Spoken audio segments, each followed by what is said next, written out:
everyone, welcome back. This is the Celtic Workshop and today we have a brand new review for you guys, and that is the Stanley number 24 transitional plane.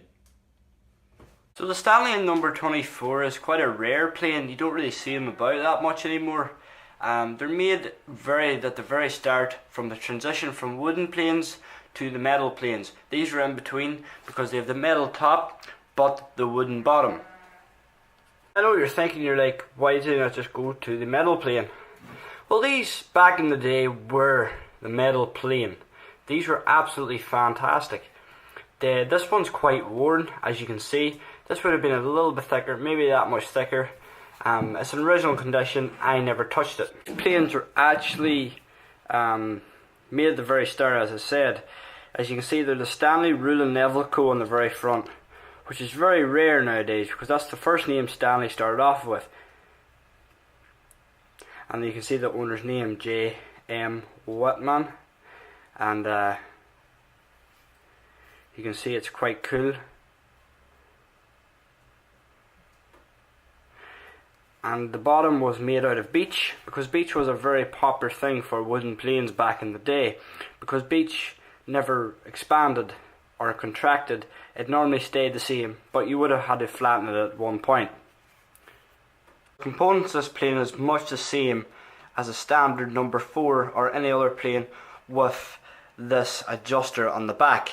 And this plane is much similar to the number 4 or the Stanley Billy range. You have your lever cap here, which has a fancy little wavy design at the bottom and a polka dot face. Then you have your blade, which is pretty similar again. You have your cap iron, but the cap iron hasn't as big as a bend on it. It's like a cap iron off a wooden plane, but it's on this. So this blade is pretty worn. And then you have the internal bits as well. The internal pieces themselves aren't as bad as you think. It's just a simple frog, which they did do, and they have the lateral adjuster here at the back. The lateral adjuster was a big thing in these planes because in other planes they had to use a hammer and tap the blade to the side. And then you have your brass adjusting knob at the back here.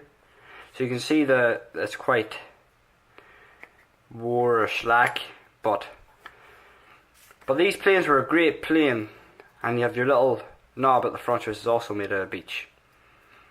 And then you have a black Japanin around the outside.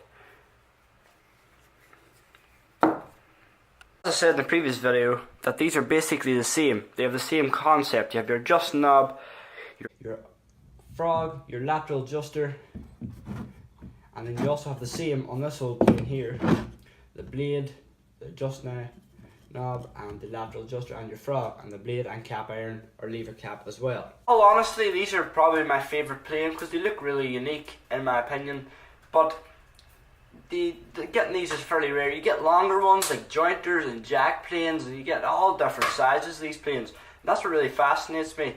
Back in the day they cared about quality, not quantity, and that's what really changes the conception of quality nowadays. Is really bad, as you've seen in my Stanley Handyman video. These are an iconic tool, like they're very collectible. I got this one given to me from a previous collector who died, and his family said you could have a few of his planes. I got this and a few other planes, like a number 78 and a number 45. I'm not going to show a video of this plane actually being worked because I don't want to ruin it, and I want to keep it the way it is. And yeah, I really like this. It's kind of very vintage and classic, but yeah, I'm not going to give it a use. I think it's just too good to use, just to keep it in its original condition. So guys, this wasn't really a very interesting video. It's just showing you about the Stanley number 24 transitional. They're normally built around the 1890s, maybe around that era.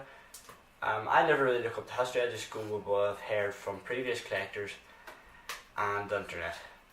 A few comments from a few of my viewers, and they said, how many planes do you actually own? Well, I own over about 100 plus, including wooden and metal, and I only have the one transitional plane. How did I start collecting? Well, that was a different story, and I'll leave that to a different day. So guys, if you like this video, please give it a thumbs up. It means a lot to me and the planes. Think of the plane, guys. And If you like the video even more, give it a little subscribe, and remember to put on the little notification bell at the side of subscribe so you see every video that comes out. Just a little update to you guys, I am getting a new camera again, so quality and probably lighting will get better.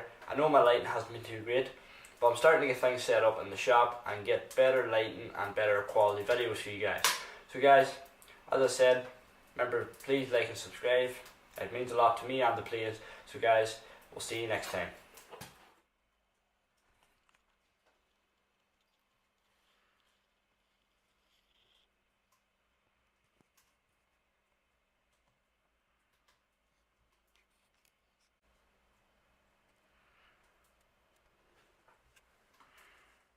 So guys, I just left you a few little pages of old articles and books about these planes.